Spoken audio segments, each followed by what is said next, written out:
Molotov cocktails, firecrackers hurled at police at march over teen's death in Athens. Fierce clashes have broken out in central Athens between police and groups of rioters after a peaceful march.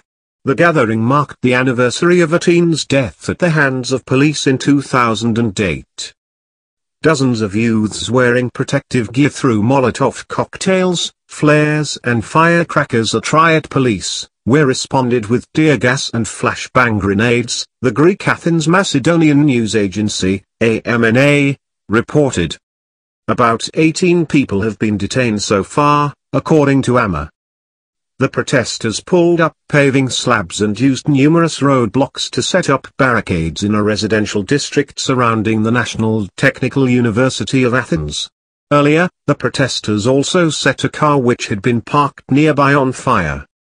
Clashes broke out after the end of a massive demonstration that marked the 8th anniversary of the death of 15-year-old Alexandros Grigoropoulos, who was fatally shot by police in the Athens district of Exarchia in 2008.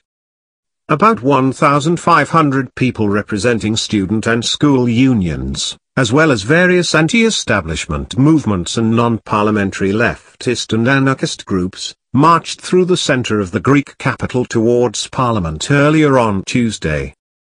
The march was preceded by a rally outside of the gates of the Technical University where a group of protesters pelted police officers with stones. Groups of rioters also immediately attacked police after the end of the demonstration and set rubbish bins in the area on fire. Owners of cars parked in the Exarchia district had reportedly found flyers attached to their vehicles informing them that they should remove their cars from the area earlier in the day.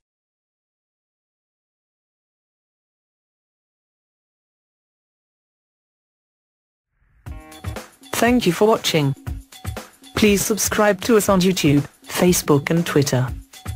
You can visit us on www.therealthingmeme.webs.com.